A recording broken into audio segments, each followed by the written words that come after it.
Hello and welcome back to basefan.com. Join me in the Basefan office. I'm about to show you my favourite van on the yard. It's a Volkswagen LT35 with a 2.8 litre gear-driven engine. As a self-proclaimed Volkswagen enthusiast, having owned 3 of them myself, this is as good as it gets. So let's go and have a look. So here we are, the ultimate van, in my opinion. It is fantastic. You've got your tow bar at the back with the electrics. It's a LT35, meaning 3.5 ton, meaning only one single wheel at the back. Yeah, let's have a look around it. As I said before, 2.8 litre gear driven. Fantastic engine, absolutely bulletproof. Worlds better than the 2.5 gear driven engine they're doing here, which in fairness is not a bad engine in itself anyway. And then you've got your 5-speed gearbox, which is a known solid gearbox. I believe originates from the Mercedes box, if I am correct. If not, please let me know. And then you've got this fantastic body condition underneath. Weird sort of blue tinge to this, although it is a completely white van and always has been. Yeah, I'm not really sure on that. But this is all wax oil and what have you. It's all nicely coated in areas underneath. As you can see, it looks perfectly straight on this side. Just a quick bob underneath, and you can see again, so straight. And this side at the back as well, so straight. There you go, finally get the camera into focus. This side, however, is where the worst part of the van lies. The sill, you can see it's starting to get a bit crusty here, there, and in other places. Probably is going to want doing in a few years, if not sooner. With it being so close to the suspension mounting point, it probably does want to get done pretty quick. On this side as well, it's actually starting to go through, so yeah, definitely wants doing. But moving on, you've got your water tanks and everything underslung, so they're not going to be in the way at the front. They're also between the wheels, which is nice and how it should be on a camper van. And in general, the body condition for a LT35, which obviously shares the body with the Sprinter, which is notorious for corroding, is really nice. If you're wondering as well why the van looks like it's tilted so far up to the back, like so, it is because you have the triple leaves at the back, so it's had uprated suspension, and when you have the motorbikes in the back, which it currently doesn't have, then it's going to sit back down to normal height.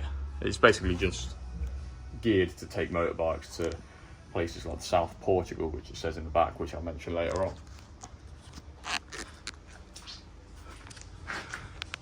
But yeah, I mean, in general, oh, that's going to want attention as well. The exhaust is corroded there. It is after the silencer, which is way over there, but it will still want looking at by us. So consider that done. But yeah, let's go and have a look around the outside and inside, and I'll set the bed up as well in this van. So see you there. So we are inside the vehicle. Just quick tour of the cab.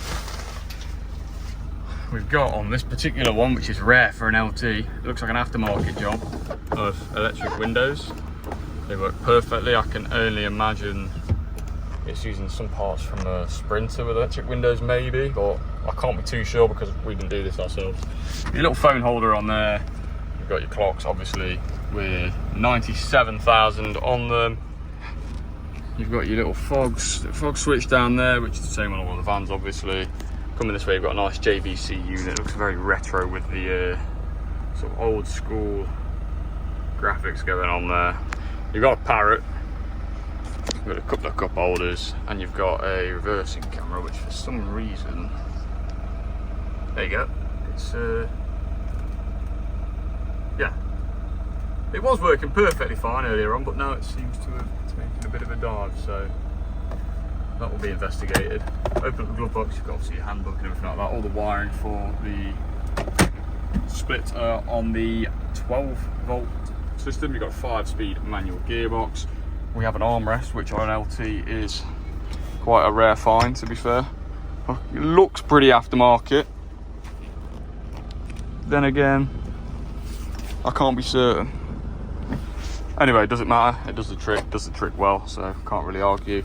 2 seats obviously in the front, as well as the driver's seat, so you can take yourself and 2 passengers away with you. Look under here, you've just got your normal sun visors, a carpet line on the roof which continues the theme from the back, which we'll have a look at in a minute, and a TV, which we'll also have a look at in a minute. So without further ado, we'll step out of the van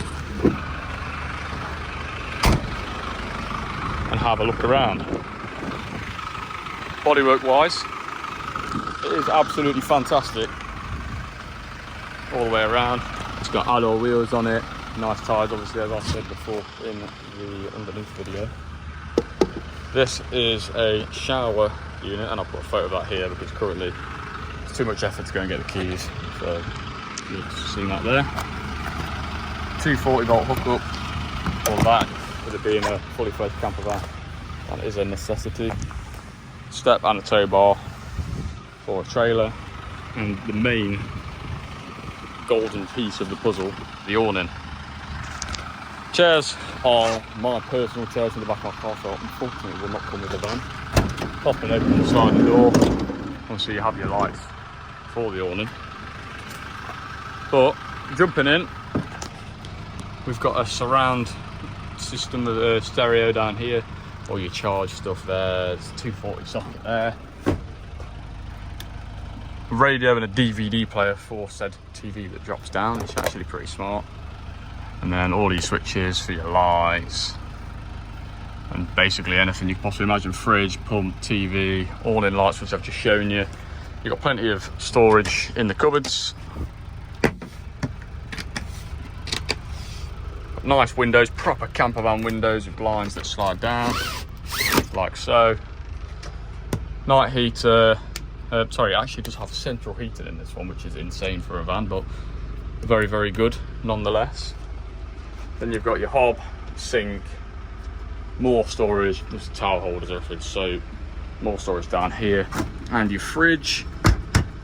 Little pull-out table if you don't want to have to set this one up. You've got this one that you can just prepare food on, or indeed extend it so you can fit another person. Curtains to separate the cab from the back, basically a false bulkhead if you will. And then we'll get onto the back, which I'm going to hop outside to show you, because it's easier than going through the back door when there's a table in the way.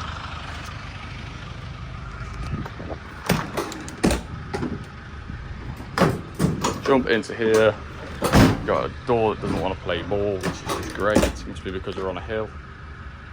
Yeah, okay, in which case just pop that catch around, kick the door out, leave it there, happy days. So obviously it's been used for transporting motorbikes. As you can tell, he's been to Portimao, he's been to Motorland Aragon, he's been to Le Mans, probably to the Bugatti circuit for those of you in the know. Yeah, he's been all sorts. Portimao being in the Algarve, so it's driven all the way down there. Well enough. Skylight in the back. Obviously you've got your wheel holders for your bikes. You fit 2 in here, and plus more if you want to put the trailer on as well. Failing that, if you don't want to transport bikes, with that door open, it will make a nice area for a bedroom if you want to convert it to a 4-berth, because it does already have a double bed in there, which I'll show you in a second. And a nice spare wheel on the inside. Little lights, nothing too special, as this one's been used as a garage. We also have here, by the way, a few bits that I took out the back for the video. There is a frame that sits just above the seats, which renders them completely unusable, but does add another single bed to the van. And obviously the poles on the sides and everything for the awning that I've just shown you as well. But yeah, we're now at the part of the video where I struggled to put out a bed. So I'll see you there. So, join me again. It's bedtime, time to go to bed. How do you set this sofa into somewhere you can sleep? Well, good thing I'm here, isn't it, to help you out. So we'll set the camera up like that. Hopefully you can see a lot of what I'm about to be doing. So, start with the thing that every man knows, to take the cushion off the bed. And then stare at it for a little bit. Right, take the cushions off, like so. He says. Take the cushions off. There's some legs down here, which you can lift up, like so. Pull the bed towards you. The legs lock out. Get out of the way, and simply drop the bed onto the floor, like that. Then go over here, grab your cushions again, and place them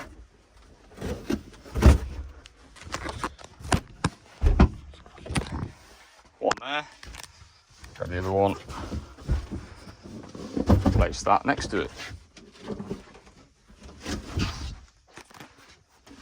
There is a Velcro strip on these that does obviously attach onto those Velcro patches there, and they are perfect for making sure the cushions don't slip off, like so. And there's your bed.